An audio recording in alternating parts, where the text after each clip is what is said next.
watching, but I'm taping this, so this will be posted later on. Anyway, sorry for the short notice.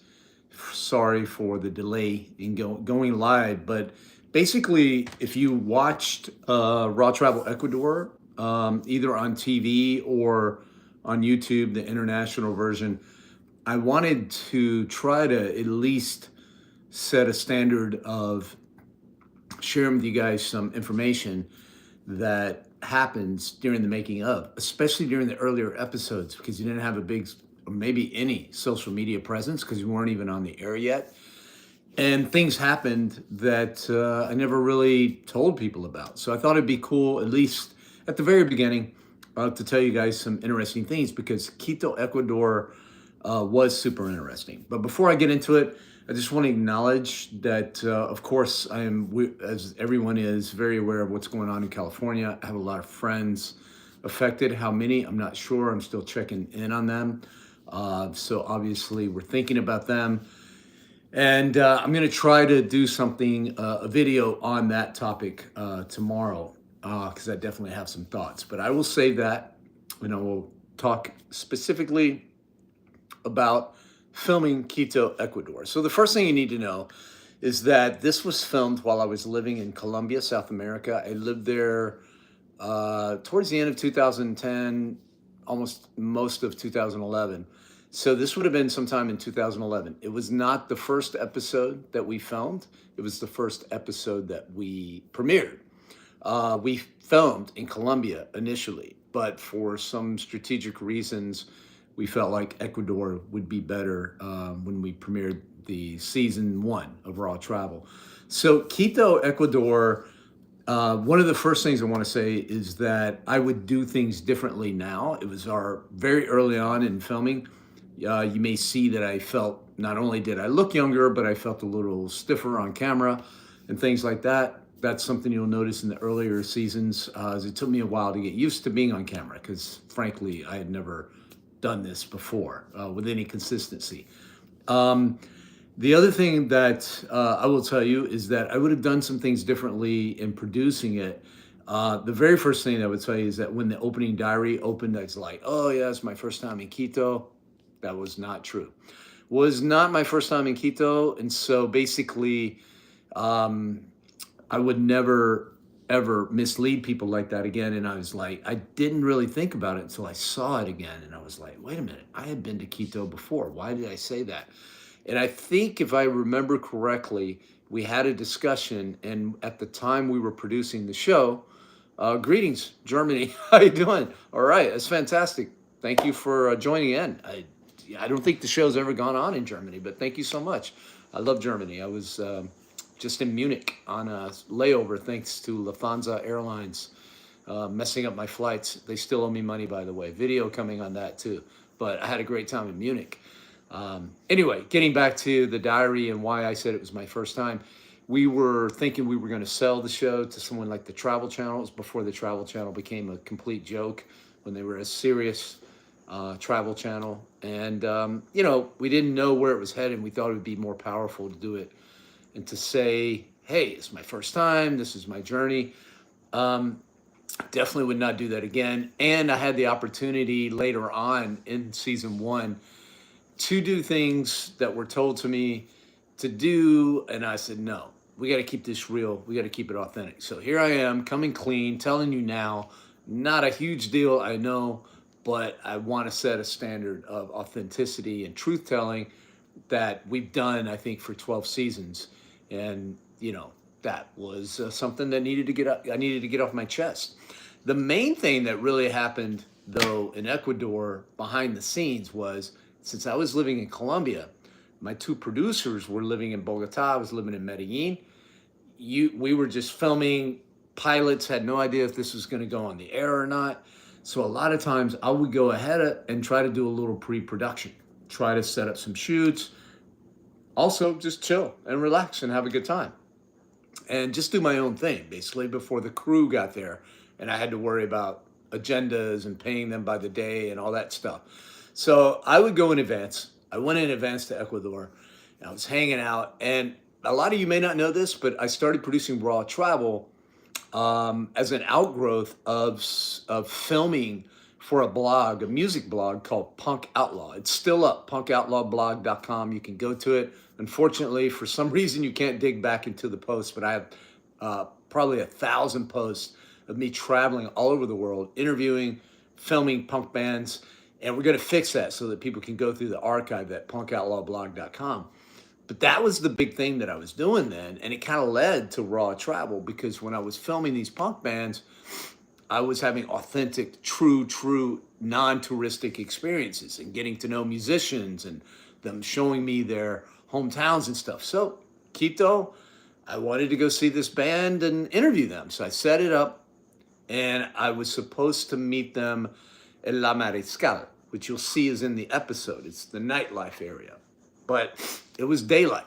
So I went a little in advance, and I was just filming graffiti, punk graffiti, and I just got lost in the moment. I started filming and taking photos of punk graffiti.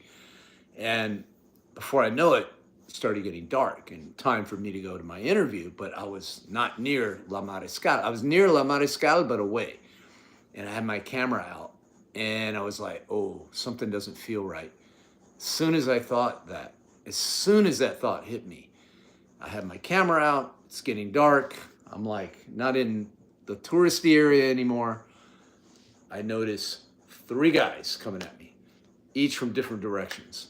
One of them, well, 2 of them were big and one was small. And they were kind of surrounding me. Now, the backdrop to this is previous to this trip, on another excursion that I'll tell you about later when I'm filming in Buenos Aires, I had been robbed. I had been robbed in a very different manner, but I had lost all my camera gear. I had lost everything from a stupid move that I had made that I'll tell you about when those episodes air. But I did not have intentions of getting robbed again. I knew how that felt. It felt terrible. And I probably did the wrong thing. I'm not telling you how to react or how not to react. They say just hand over your stuff, whatever. I did not. I had the camera around my back, my neck, and for some reason, instead of the big guys coming at me, the little guy came at me. The little guy. And he starts grabbing my camera. And I'll let you know, I'm telling you memories from years later. I wrote a blog post about it on Punk Outlaw, and I will put that link up after this video so you can read it firsthand, what I wrote the night of this event. But basically, I just remember screaming no and robaren. I was trying to say I'm getting robbed. All I knew was the Spanish word for rob, and I was saying Roberto, robaren. I was trying to scream it and yell it.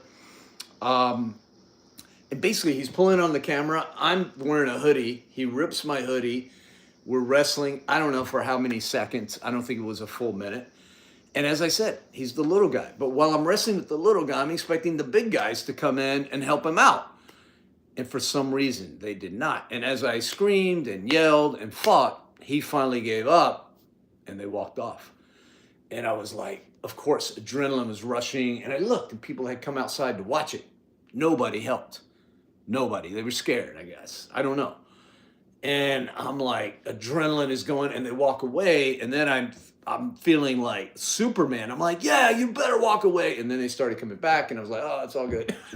So I got ahead of myself, man. And that's how I remember it, right?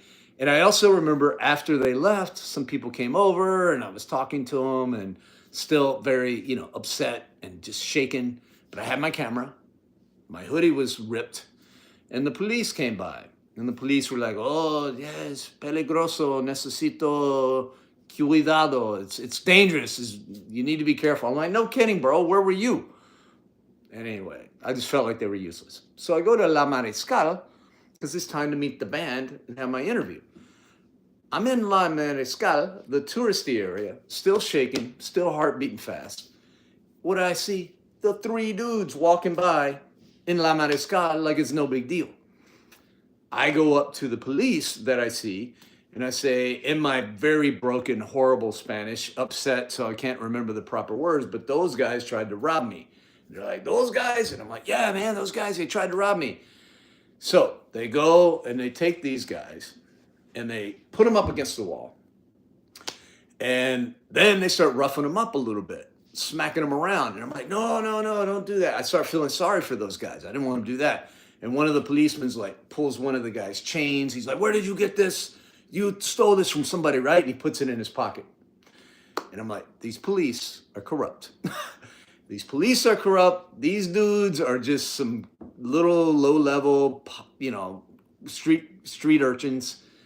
And these guys are beating. And I was like, yo, just whatever. So they didn't arrest them, technically, because they didn't actually rob me. It was an attempted robbery, and they let them go. But while the police had those guys up against the wall, the band that I was to interview, Scorolotics or something, I forgot the name. It'll be in the blog post.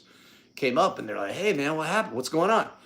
I told them the story, and they're like, "Oh yeah, we know those guys. They beat up one of our friends last week. They were glue sniffers, street kids." And they beat up one of their friends, and they were like, the police are corrupt, they're in on it. He's like, they're together, you know. And so I never told that story, obviously.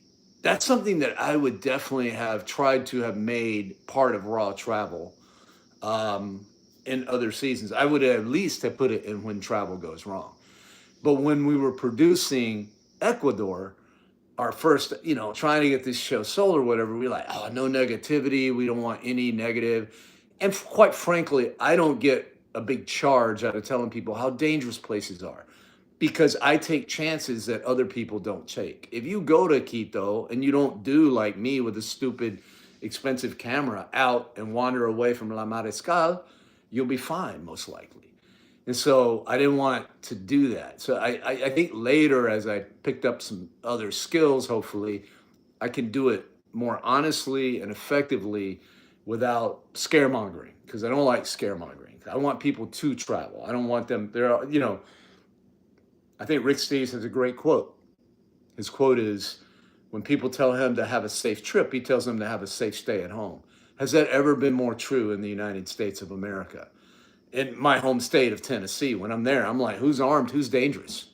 I've had instances the last time I was there with my mom in a parking lot, taking her to the doctor.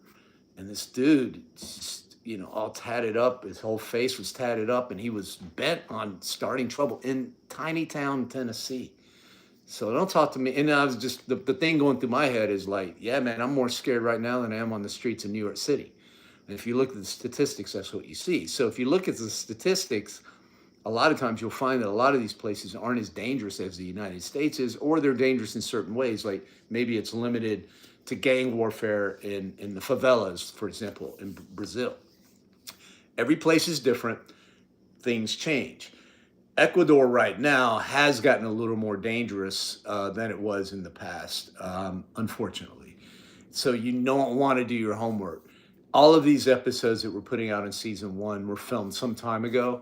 You always want to get up to speed, know what to do. But I would go back to Quito. I would go back to Ecuador in a heartbeat. I just wouldn't have my camera out in such plain sight. A very expensive camera, I might add, about a $3,000 camera, right? So that changes someone's life in a place like Ecuador, where even if they sell it for $1,000, that can be more than what most people make in a year back then. I did the research. I saw that, So that's really basically my behind the scenes drama. As I said, I'll post a blog post. It's good to see everybody there. We got people from Germany.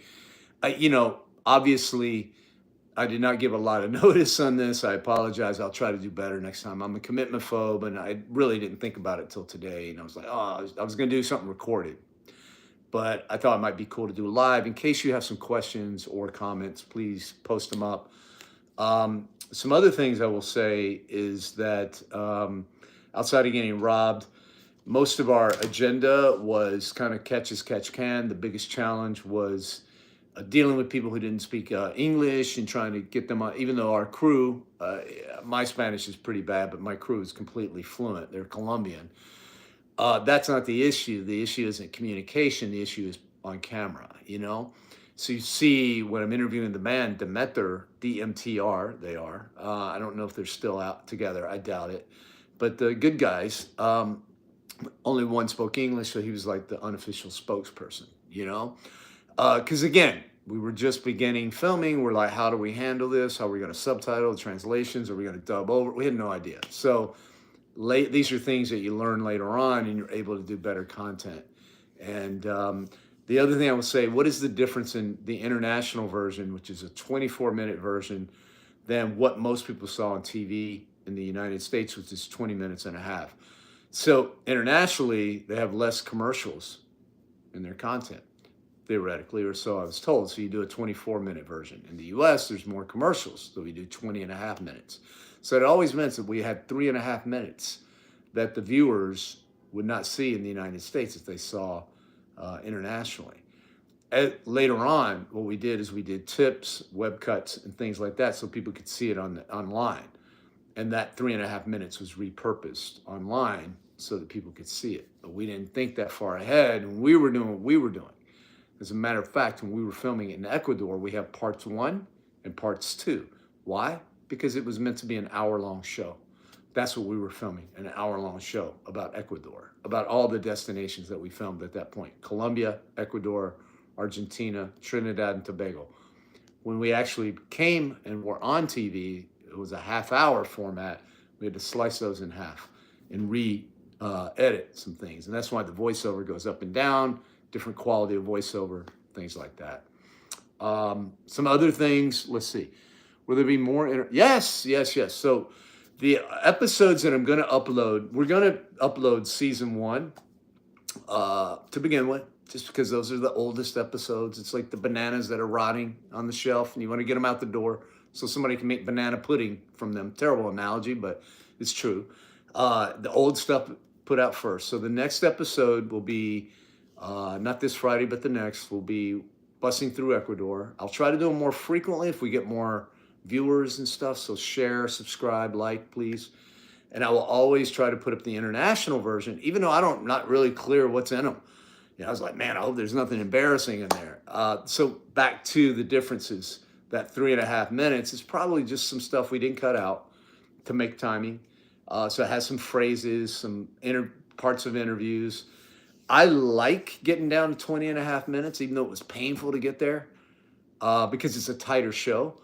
But, maybe there's a tip. I think in this one, there's some kind of tip that we had done. Again, I did tips. I filmed those in Los Angeles while I was living in Los Angeles. So basically, it's a long story, guys. When I lived in Colombia, I was moving from New York to Los Angeles. I put all my stuff in storage, and I lived in Colombia.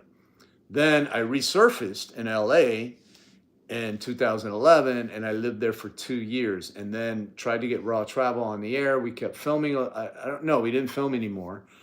We filmed like 8 episodes to begin with to get it sold.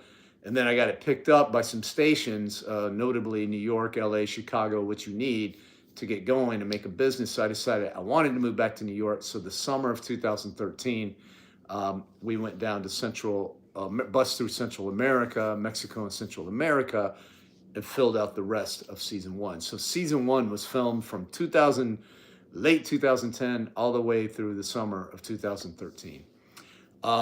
As I said, it gets better as you go along, I hope. But the first few episodes, you get to see me raw, uncut, how it was, trying to figure out this thing.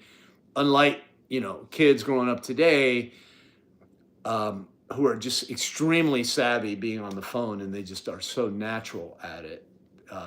I wasn't that, I was, much more of a raw product who had never considered being on TV before. I had been interviewed and done some press conferences, given some speeches, and things like that. But that's a little different situation than hosting a TV show.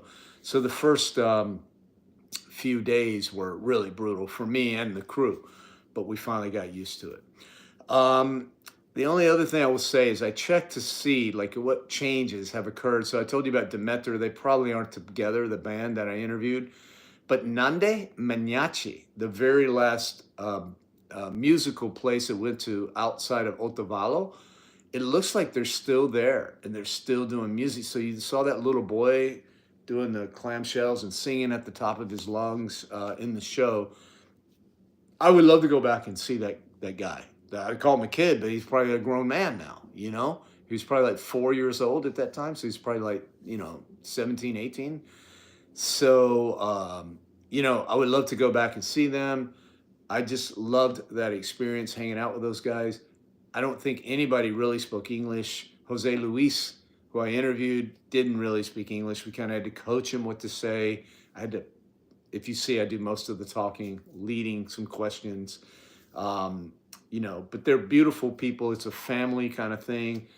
And if you do go to Quito, go to Otavalo, go to the market, and go to Nanda Minyachi and tell them RawTravel sent you. I think that would be cool. I'm sure they've had some visitors from the show. I would like to go back and relive that. I love Ecuador. I'll tell you right now, I've been to Peru and I love Peru, but Ecuador is probably my favorite place to get some Andean culture because it's easier. It's a little bit easier than Peru. It's not as big, it's not as touristy, and you can get around now up until, a couple of years ago, really the pandemic. It was very, very safe, pretty safe. Obviously, I got robbed, I guess. I got attempted robbery. But, Ecuador is just a beautiful country. You can get a real taste of Andean culture. It's inexpensive. You can go get some surfing in, which we'll do next episode 2, Busting Through Ecuador. You'll see more of the smaller towns as we get all over to the coast to Guayaquil and Montanita, which is a little surf town. And that's what's coming up in 2 weeks or a week and a half. I think it's January the 24th. So I hope you'll subscribe and see that one. I'll try to do another behind the scenes on that one. What I will say is that Montanita, the surf town that is featured there, that I went there the first time I went to Ecuador. The first time I went to Ecuador. So I'll talk about that next in 2 weeks, after that one has premiered. So I don't see any more questions. Thank you guys for tuning in. I really appreciate hearing my story about getting robbed or attempted robbery. Let's be clear. Attempted robbery. Now, it was my 3rd time getting robbed or attempted robbery. The first one was in Brazil. And since I don't have an episode on Brazil, I'll tell you this story. All right? How's that? We'll end it because I got 8 more minutes here, right? So let's keep it exciting. The second time, as I said, I actually did get robbed. That was in Argentina. Not violent. But the first time was in Brazil. I used to go to Brazil a lot. Long story, interesting fact. When I moved to New York from Tennessee, my first girlfriend was Brazilian, like straight up Brazilian, was here on a creative green card. She was a graphic designer. Her English was I think this is how I fell in love with travel, right? I met this beautiful girl who was just so cute and sweet, but her English was terrible. And I remember our first date, she kept talking about her ankle was coming to visit her. And I'm like, what is she talking about? And I'm like, her uncle. And there was a movie out at the time, and she kept calling it, and she was telling me about this movie called Kiss Me Giddle. I'm like, Kiss Me Giddle? Kiss Me Guido was the name of the movie. It tells you how long ago this was. This is a long time ago. So this is my first girlfriend. She had to go back. Her green card expired. And I wanted to go visit her because I was desperately in love, of course, right? So I get away, time off from my job. I was working at Univision at the time, and it was really my first big international trip. I had been to Mexico, Cancun. I don't count that. So I went to Brazil, stayed there for several days. We went to Carnival. We went up and down the coast. She was from Porto Alegre. Liziani was her name, in case she's ever watching. I've lost touch with her. But I had a great trip. Loved it. We ended up, breaking up at some point because the distance was so hard. But I went back to Brazil a few years later. And I don't know if you know this, but you need a visa to get to Brazil. Or you did at the time. I think you still do, from the United States. I did not know this. I had forgotten this. It had been so long since I had been, and this was my first time back.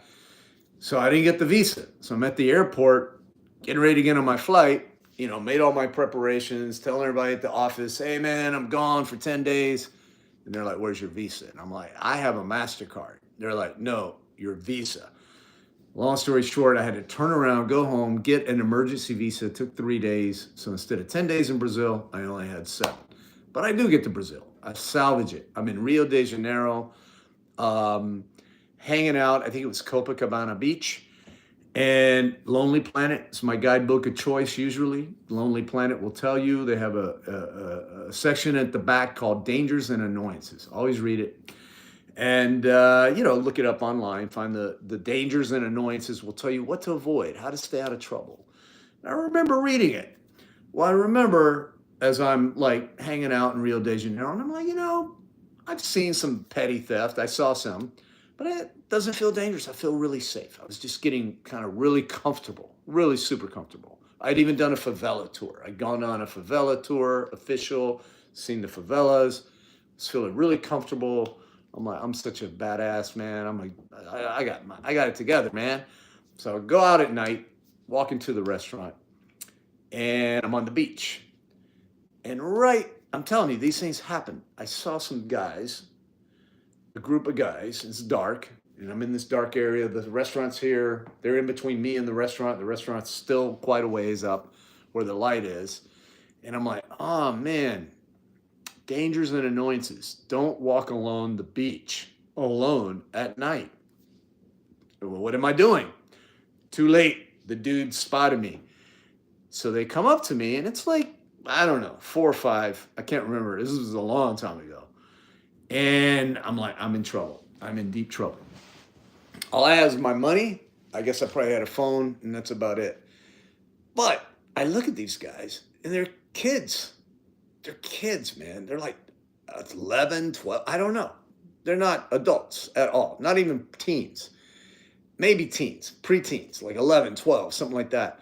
And then, but they're like, hey, give me your money. And then the dude puts his hands on me. And that's when being from New York really helps me. Because the one thing about New York is, especially back in the day, you're used to people like asking you for money, but the unwritten rule from everybody is you don't touch anybody. You don't like touch. If you touch them, people lose it, and asking for money, it's okay. Nobody's going to, yell at you. But if you touch me, I'm going to go bananas.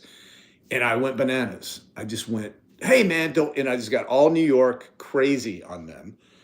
And I scared them. And again, these were kids, and they were not the favela hardened kids. They were just some kids out. Hey, here's a dummy tourist by himself. Let's get his money. Why not? Let's ask him. It's basically some just out for some silly stuff. And if they could get some money, get some money. And I remember walking away after I scared them because they like back, and I was like, I hope they don't come after me. And they didn't.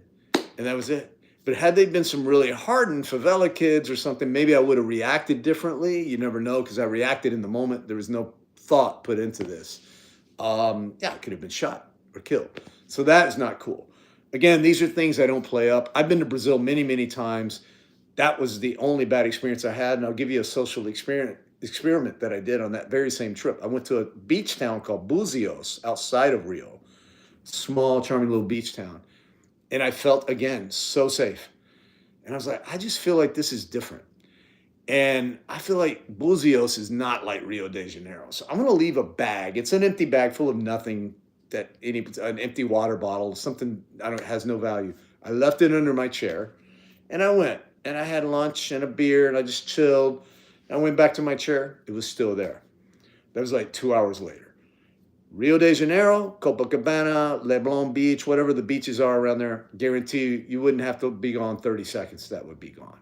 So the size of the town matters. Your instinct and gut reaction matters.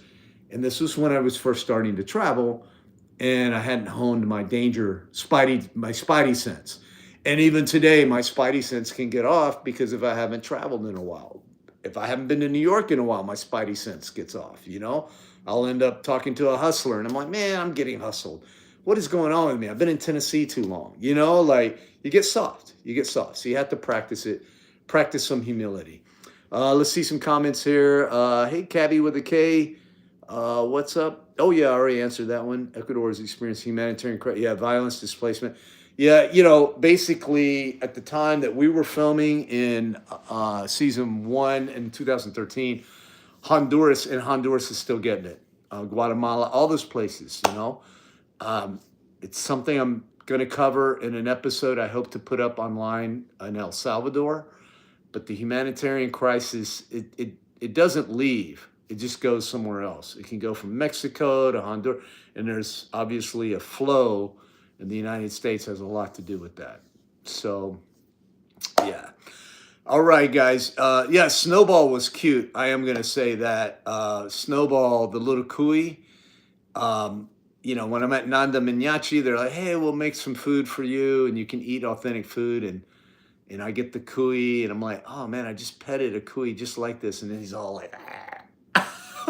It was, and it still had hair, fur. It's still. And I'm like, but that's just one of those things, man. I got many stories of eating stuff where I'm like, is that like little fleas down in that fish that I'm eating? But they're right there looking at me, expecting me to be like, this is delicious. And you just eat it, man, because you want to be nice and you just hope you don't get sick. Um, but yeah, yeah, yeah. I still do. I still do try new food, even if I'm not filming.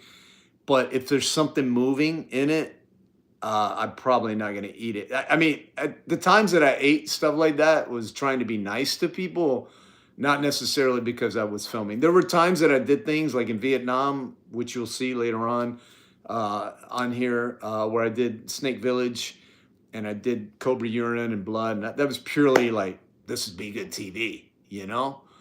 Have I ever gotten sick? Really? Yes. Yes. But not from that. It would be more from, not from the things like cuy or trying out street food. It was more from, Mexico City. My crew, I'm like digging the Mexican food. These guys are Colombians and they're just not into it. And they're like, let's go have some spaghetti tonight.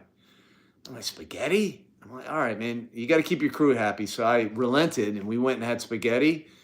And I was the only one, but I got super sick for 3 days in Mexico City. It was just could not get out of bed. And it was water. It was just water. And the good thing about those stories that I'm telling you about is when you have I never got sick again the entire trip. And I ate some real dodgy food, very dodgy food. I haven't been to Bolivia yet. It's on my list to get to. It's a difficult place to go to. The altitude is brutal. And yeah, but Bolivia is really just one of those places I've got to get to. But when I was going through Latin America a lot, I'd ask people, what's your favorite destination? And a lot of people say Bolivia. And I'm like, what's your least favorite? And they're like, Bolivia. And that's how it is. And that's because when they ate, everybody got sick. I think it was altitude sickness plus food. Peru, same thing. When I went to Machu Picchu, I don't know if I had bad ceviche or if the altitude was just kicking my butt. All I know is I was super sick in Machu Picchu. The only time I've gone there. And the only time I will go to Machu Picchu, by the way. Another story. Let's see. Soswald, I really love your New York one. Yeah, I mean, I have a ton closer to home. I've done a ton, man. At this point, when you look at 200 episodes, I'm sorry I just can't dump them all at once, but it's impossible, number one. And two, some of the rights need to still go to TV. But over a period of the next 2 to 3 years, the whole library will eventually get up and you'll see, and you'll be able to search. We're building a website where you'll be able to search by destination, Southeast Asia. And it'll tell you Philippines, Laos, Vietnam, anywhere I've filmed in Southeast Asia, New York, I've filmed so many. And I could do so many more.